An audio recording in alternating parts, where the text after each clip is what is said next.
నట భంగిమవో ధీంతన తోంతన శంకరునికి సంకీర్తనవో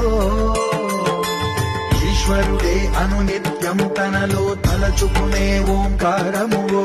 శివ హృదయం కరిగించే ఆ పంచాక్షరివో నీ మదిలో మహాదేవుడినే కొలుముంతగా కైలాసమువో అతని పాదము చందన